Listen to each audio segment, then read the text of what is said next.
Eita, Jesus maravilhoso! Tudo bem com você? Eu gostaria de te agradecer nessa noite pelo fato de você ter se inscrito no canal, ter ajudado a compartilhar e ter deixado também o seu legal. Eu fiquei muito feliz, imagine Deus. Então, aquele abraço, muito obrigado, que Deus te abençoe poderosamente. Vou estar orando por você e Deus vai estar te abençoando grandiosamente. Eu gostaria de trazer uma pequena pregação nessa noite, que está registrado lá no Evangelho, segundo escreveu São João, o discípulo amado, primo de Jesus Cristo.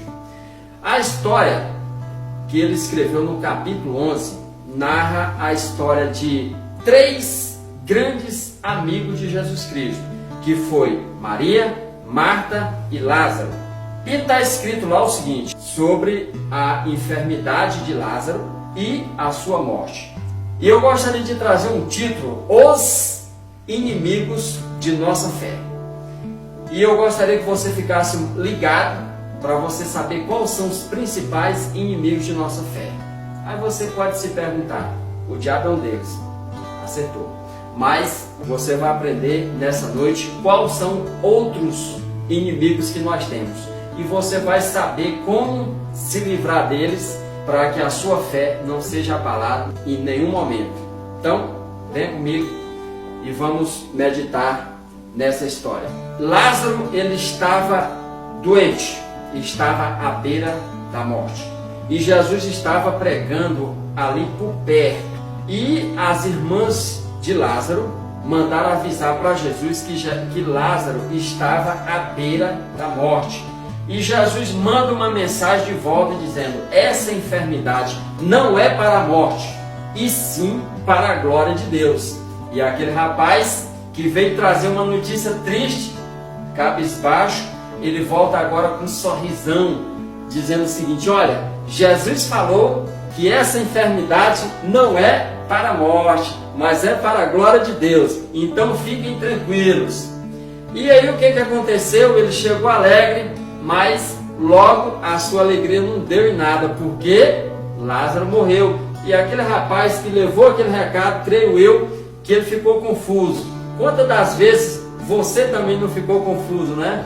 É normal isso, mas fique tranquilo, vem comigo.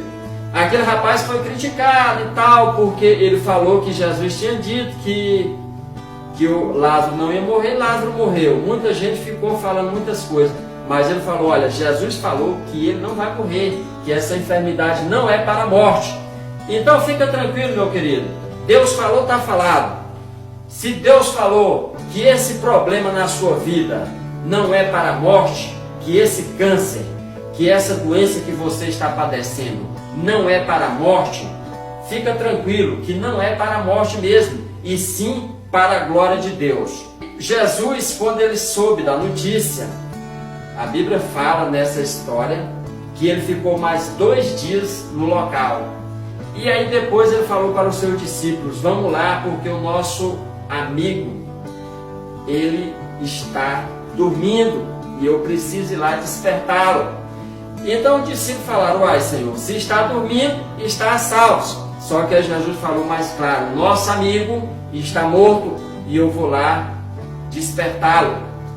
E aí ficou bem claro que Jesus foi até a aldeia, aonde os seus amigos moravam. E quando ele chegou próximo da aldeia, Marta ficou sabendo que ele estava vindo e ela foi ao seu encontro e falou o seguinte, Senhor, se tu estivesses aqui, o meu irmão não teria morrido, mas eu sei que tu tens o poder de orar ao Pai e o Pai fazer alguma coisa. E aí Jesus falou, olha, teu irmão há de ressuscitar. E ela falou, eu sei que ele há de ressuscitar na ressurreição do último dia. Jesus falou, eu sou a ressurreição e a vida. Aí ela falou, Senhor, eu creio que tu és o Cristo enviado de Deus. Mas uma coisa que eu fiquei observando é que ela tinha uma fé preventiva. É uma fé que muitas pessoas têm. Uma fé preventiva. Olha só o que ela falou. Senhor, se tu estivesses aqui, o meu irmão não teria morrido. E engraçado que nessa história você vai ver essa frase 3 vezes. A primeira foi por Marta, depois Maria e depois a multidão. As 3 vezes foram registradas essas mesmas palavras. Se tu estivesses aqui, o meu irmão não teria morrido. E a multidão falou o seguinte: esse que curou o cego não poderia fazer também com que Lázaro não morresse? Então, assim, é a fé preventiva. Essa fé preventiva é uma fé natural.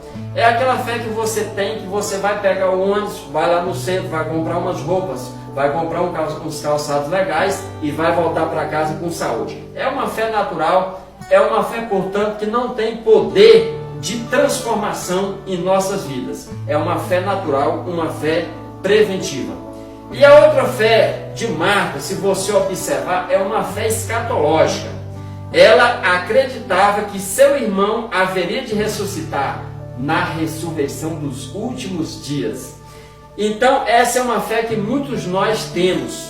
Uma fé não, este ano não, mas o ano que vem eu vou conseguir comprar meu carro, o ano que vem eu vou malhar, o ano que vem eu vou ter um corpo fitness, o ano que vem eu vou viajar, vou visitar meus pais, vou visitar meus parentes, vou abraçar meus primos e minhas primas, que faz muito tempo que eu não os vejo, e vou falar de Jesus para eles. Então assim, e no primeiro dia de janeiro, que é o primeiro dia do ano, é o dia que poderia ser o dia da mentira, é onde todo mundo promete um horror de coisa e no decorrer do ano, na maioria das vezes, não faz. Mas o certo é que nós temos fé em algo distante, mas às vezes nós não temos fé para o aqui e agora. É uma fé escatológica. E o inimigo de nossas almas, ele é psicólogo por excelência. E ele sabe as artimanhas, como que ele faz para empurrar nós com a barriga, um ditado popular aqui no Brasil, empurrar com a barriga e você não receber a sua bênção. Às vezes você está padecendo de um câncer, ou está padecendo de uma doença terrível, ou às vezes você está endividado, ou você está, digamos assim, triste sentimentalmente. Às vezes você está desejando casar e já namorou com várias pessoas e não deu certo. Então, por algum motivo da sua vida, você está com a fé abalada. E aí, o inimigo, se ele falar para você não vai conseguir, aí você não aceita. Você ora, jejuma, põe a boca no pó e recebe a vitória e o inimigo é derrotado. Então, ele não quer isso para a sua vida. Então, o que ele faz? Ele te joga para um tempo distante. Ele fala, não, este ano você não vai conseguir, mas o ano que vem, sim. E aí quando chega no outro ano, ele te empurra, vai te empurrando, e assim você não consegue. Então essa é uma fé escatológica, é uma fé que o inimigo ele implanta em nossos corações, porque o inimigo de nossas almas, ele é psicólogo por excelência. E ele sabe que se ele falar para você que você não vai conseguir, você não aceita, você ora, jejuma e derrota ele. Então ele te joga para uma fé distante. Eu vou contar um pequeno testemunho que aconteceu. Um escritor muito famoso, ele falou que ele estava hospedado em um hotel. E todas as vezes que ele ia entrar no hotel, tinha os meninos que engraxavam sapato. E os meninos queriam porque queriam que ele engraxasse o sapato. E aí ele falava, não, eu não vou engraxar.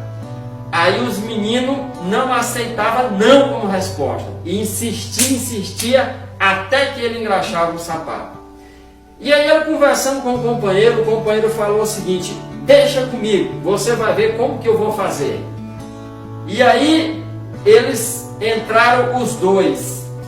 E aí os meninos já vieram para engraxar o sapato dos dois. Aí o seu companheiro falou o seguinte, hoje não, mas amanhã a gente engraxa o sapato. E aí passaram numa boa. Então o ser humano é assim. Se você falar, você não vai conseguir, ele ora, jejuma e consegue. Então o inimigo ele não é bobo. Ele não fala isso para você. Ele fala que você vai conseguir, mas no futuro às vezes bem distante, às vezes quando você estiver velhinho, mas isso é uma mentira. O que Deus tem para você, Ele pode te dar ainda hoje. Essa enfermidade, ela pode ser curada hoje. Este problema pode cair por terra ainda hoje. Não aceite. Outro inimigo de nossa fé. Quando Jesus chegou ali no local, Ele mandou chamar Maria, e Maria veio falando as mesmas palavras de Marta, e depois a multidão falou as mesmas palavras de Maria e Marta, e aí Jesus chegou no local. Quando ele chegou no local, Marta falou o seguinte: Senhor, já cheira mal, já são 4 dias, já fede. Muitos escritores acreditam, muitos pregadores, que ela já tinha ido ali no local e já tinha sentido o fedor horrível, por isso que ela confirmou ali que já estava o cheiro muito forte. Outros principais inimigos de nossa fé são os 5 sentidos. Observa: olfato, ouvido, nossa visão, nosso paladar, nosso tato, são os principais inimigos de nossa fé. Outro dia eu fui visitar uma amiga minha que tinha morrido. Quando eu peguei naquela mão dela, que estava dura e estava gelada, a incredulidade tomou de conta do meu coração. Pensei, não tem jeito. Às vezes, se eu pegasse e sentisse ela quentinha, eu ainda me atrevia a fazer uma oração para Deus ressuscitar. Então, não resta dúvida que os principais inimigos de nossa fé são os 5 sentidos. Quando você chega que a pessoa está com aquela ferida enorme, que você vê aquela ferida enorme, aí você fala, meu Deus, aí não tem jeito. O fato dele está por lado de fora, eu estou enxergando o fato dele, misericórdia, aí não tem mais jeito, aí é morte. Então, quando você fica sabendo também, nossa, é um câncer maligno, aí você... Então, não resta dúvida que os principais inimigos de nossa fé são os 5 sentidos. Muita gente fica indo em médico, caçando doença, nossa, eu apalpando os seios e etc, etc. Acredite, a Bíblia diz que aquele que bate, a porta se abre, e aquele que busca, acha. Então fica muito, vai alerta aí, para desse negócio de ficar buscando doença, negócio de apalpando o seio, eu estou com o seio assim, diferente, a minha próstata está assim, e assada, eu estou com a dor assim na coluna. Para de ficar caçando doença, repreende em nome do Senhor Jesus Cristo, porque o inimigo, ele usa isso aí para implantar uma incredulidade no seu coração e jogar doença. Se você ficar preocupado com aquilo, você é um terreno fértil para o inimigo lançar uma doença em você. Então, se você está com a doença, nem procura saber o que é, já repreende em nome de Jesus. Eu vou contar o testemunho. Eu estava com a perna, eu estava com as juntas das minhas pernas e também no meu braço, eu sentia muitas dores. E minhas pernas começaram a ficar horrorosas, começaram a ficar uns caroços, e a minha perna ficou muito feia. E eu só andava de short, aliás, de calça, e ninguém entendia o mistério. É porque eu fiquei com as pernas muito horrorosas. Mas eu não sabia o que era e também não fui ao médico para descobrir. Aí eu orei e repreendi aquela doença. Depois de um certo tempo eu fui ver que as minhas pernas estavam perfeitas. Aí depois eu fui descobrir qual seria aquela doença que eu tinha. E eu descobri que era gota. E gota, todos vocês sabem que não tem cura. Se eu soubesse que era gota e soubesse que não tem cura, acredite, a minha fé não teria alcançado.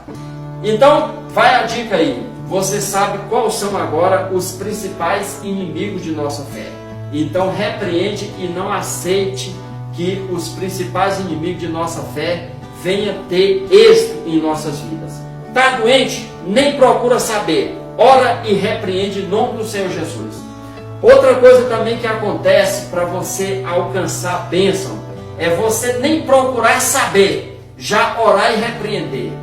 Um certo homem, um certo escritor, muito usado no dom de maravilha, ele foi chamado porque um rapaz estava trabalhando com o motor de um caminhão e caiu o motor na perna dele, esbagaçou a perna dele. E aí ele chegou ali no local, ele nem procurou saber, ele já repreendeu instantaneamente e o rapaz foi curado. Então, fica muito cuidado, tenha muito cuidado com os inimigos de nossa fé. Não procura saber, ora e repreende e toma posse da vitória em nome do Senhor Jesus Cristo. Eu acredito que isso aí falou muito com você e essa foi a principal contribuição. Outra coisa interessante, o outro inimigo que o Espírito Santo está me revelando aqui agora é a pedra. A pedra que Jesus mandou tirar do sepulcro era também um dos principais inimigos da fé. Então Jesus falou o seguinte: olha, tirai a pedra. Qual que são a pedra em nossas vidas? É a pedra da incredulidade, a pedra do pecado, aquela mentirinha do gasto. Aquilo é um embaraço terrível que atrapalha você receber a sua bênção. As amizades impedem também você receber a sua bênção.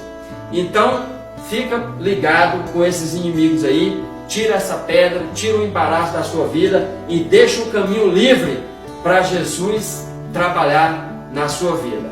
Lázaro, ele chegou a hora, dele ser ressuscitado.